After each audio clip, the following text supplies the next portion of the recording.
Voilà, alors donc du coup, ici, il y avait la question que je vous ai posée dans la vidéo précédente, et l'idée c'était de savoir, je vais avoir ici une réaction SO2 plus un demi-O2 qui va nous donner du SO3.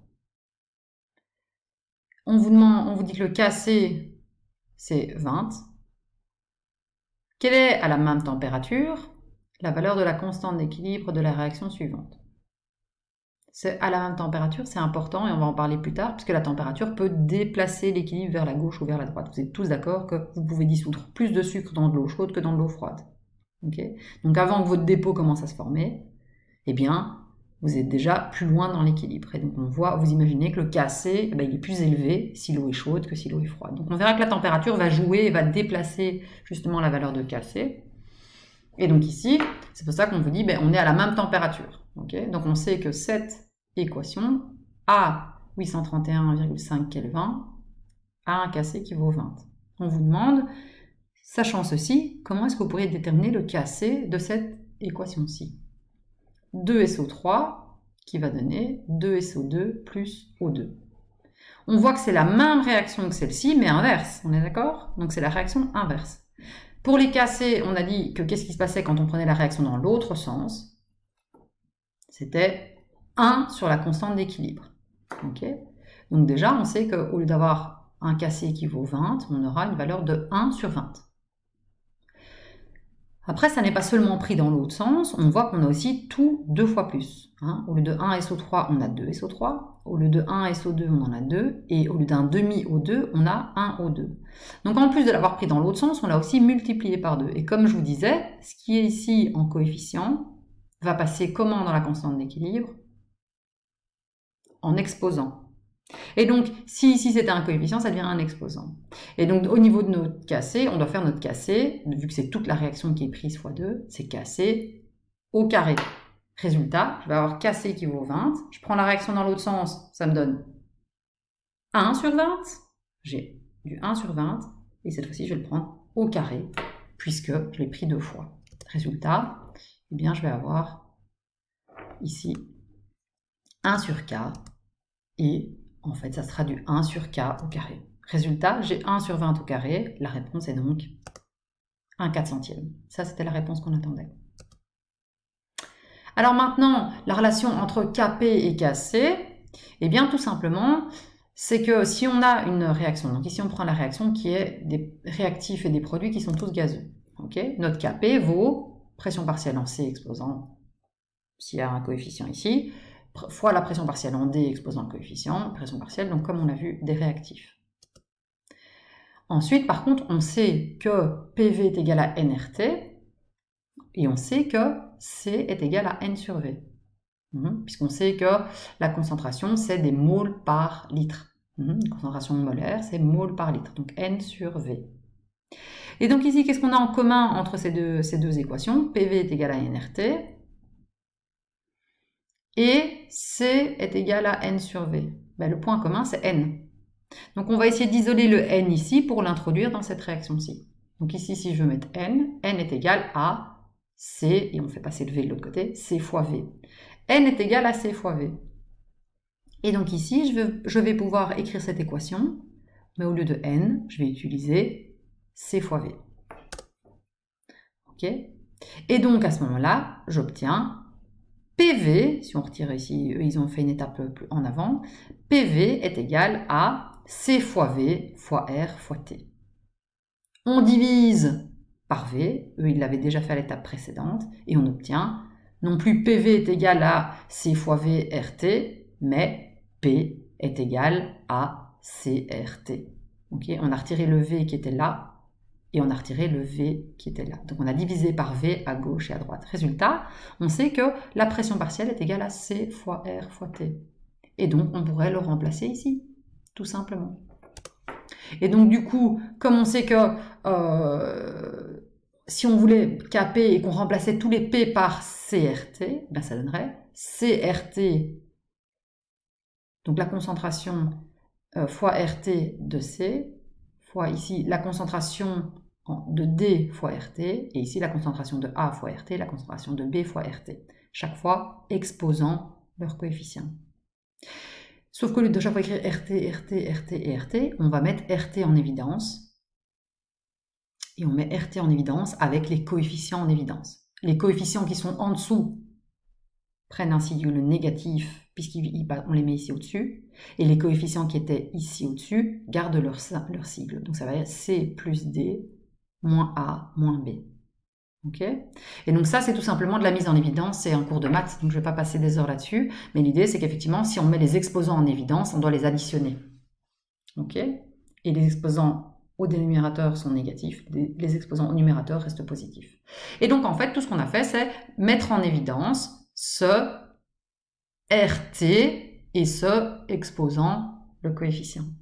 Okay. Et donc, on peut dire du coup que KP, et on peut utiliser directement, si on a une valeur de Kp par exemple qu'on nous donne, eh bien R c'est une constante, la température on nous la donne, on a notre équation, donc on sait C, D, A et B, et du coup on a directement ici les concentrations. Ok, ça c'est le lien entre les deux. Vu que ça c'est mon Kc, on sait que Kp est égal à Kc fois RT exposant mes coefficients. Ok. Donc pour passer de Kp à Kc, ou de Kc à Kp, ben c'est tout simplement j'ai Kp, et ben je sais que c'est Kc fois RT exposant C plus D moins A moins B. Ok. Donc ça c'est juste à connaître, hein. Soit vous savez le refaire, mais ça je vous demanderai jamais de le refaire, mais si vous retenez la dernière, eh bien comprendre comment est-ce qu'on y arrive, c'est surtout ça l'important. Et donc vous devez être capable de dire ben, je peux passer de Kp à Kc, si je connais la valeur de Kc, je peux directement trouver la valeur de Kp. Je fais fois RT et je trouve la. Donc, ici, on va faire un exercice ensemble. Donc, si on est à 200 degrés, okay, et qu'on a un équilibre à cette température de H2 plus I2 qui nous donne 2HI, okay, correspond à des concentrations molaires de H2 et I2 et HI respectivement égales à 0,13 mol par litre, 1,22 mol par litre et 15,26 mol par litre. Okay, donc ici, c'est bien des concentrations. Que valent les valeurs de Kc et de Kp à cette température? Premièrement, on parle de gaz, donc on va plutôt l'exprimer en Kp. Ok.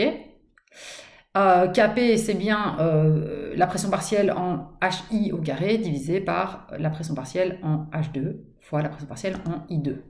Ok. Mais on va aussi pouvoir exprimer les valeurs de Kc, qui sont donc bien la concentration en HI au carré divisé par la concentration en H2 fois la concentration en I2. Ici, les valeurs qu'on vous donne, c'est des concentrations, mol par litre, ce ne sont pas des pressions partielles. On est d'accord? Donc ici, c'est plutôt cette formule-ci qui va m'intéresser, à savoir la valeur de Kc. Donc je sais, grâce à ces concentrations, calculer mon Kc.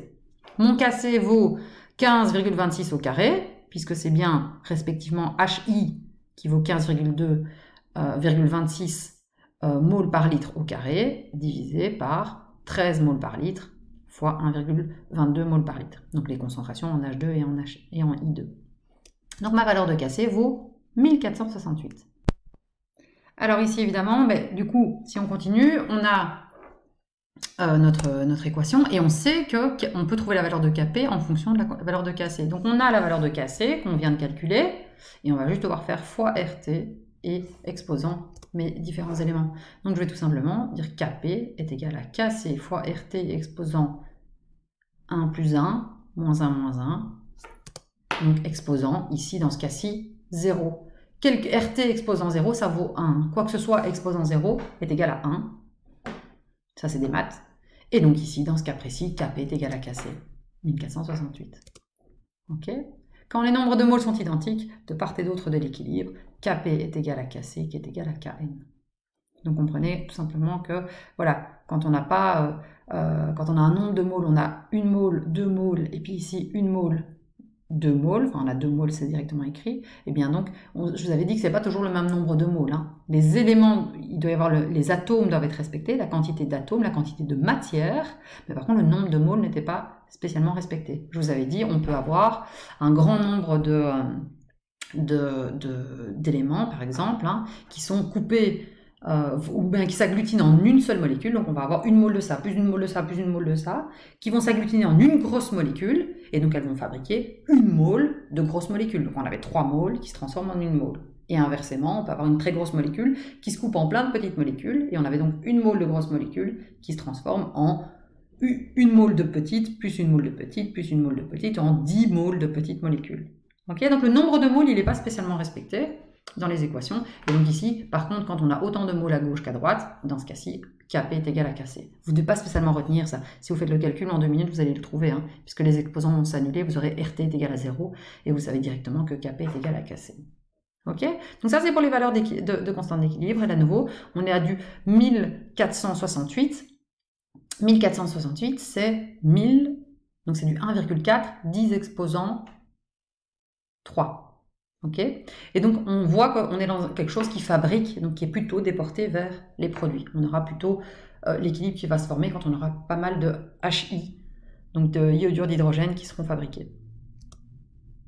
Alors, bilan des matières dans les cas des réactions d'équilibre. Jusque-là, on avait fait des bilans de matière en proportion stoichiométrique, en proportion non stoichiométrique, quand tout était transformé. Cette fois-ci, c'est pas ça qu'on va avoir. Et donc ici, il faut savoir qu'est-ce qui va se passer au départ, ok. Et qu'est-ce qui va se passer à l'équilibre? Ça n'est pas, on a tout transformé. Cette fois-ci, c'est, ça s'est bloqué quelque part. Première chose, donc on a une quantité de moles de A, de B, de C et de D. Ok. Maintenant, si la réaction va dans le sens direct, ok, ça veut dire qu'on va avoir une certaine quantité pendant la réaction de A et de B qui vont se transformer en C et en D. Et donc, c'est-à-dire une certaine quantité ici, donc A, puisque c'est fois le coefficient, A fois X, X c'est cette fameuse quantité qu'on va évaluer, la même quantité mais proportionnelle au coefficient de B, donc valeur de X, donc Bx qui va se transformer, et on aura fabriqué C fois X et D fois X. Ok? Donc ici, c'est pas qu'on partait avec on n'a rien et on a tout. Non, on va avoir les deux éléments en substance et on essaie de voir comment est-ce que l'équilibre va se former dans ce mélange. Et donc on obtient à la fin, donc là, au moment où la réaction est à l'équilibre, où elle ne bouge plus, une certaine quantité de réactifs et de produits, et une certaine donc réactifs et de produits qui sont tous les deux figés. Okay, donc N de A, N de B, N de C et N de D. Selon que la constante d'équilibre est grande ou petite, on sait qu'on aura beaucoup de produits si elle est grande, ou si elle est très petite, on aura plutôt beaucoup de réactifs. Okay, parce que du coup, la quantité d'éléments qui seront transformés sera assez faible. Okay, ici, on nous dit qu'on a plutôt un sens direct, et donc ça veut dire qu'on a plutôt une grande quantité ici qui sera fabriquée. Okay, maintenant, les notions de rendement, je ne vous demande pas de les connaître. Okay, on ne va pas les voir... on va pas les voir ici. Ok, donc ça c'est pas ce qui va nous intéresser.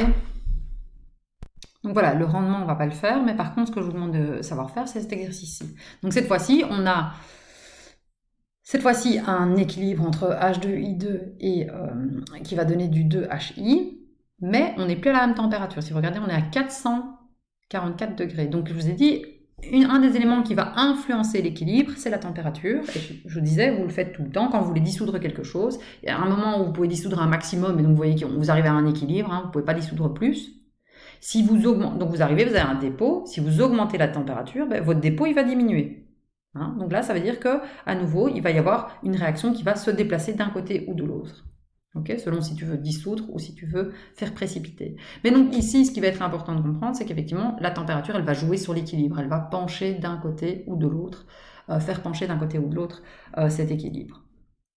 Ici, donc, on a changé la température. Je vous demande de calculer la valeur de Kc et de Kp à cette température avec cette donnée-ci. Faites l'exercice. Vous pouvez m'envoyer les réponses par mail, comme ça, je les corrige.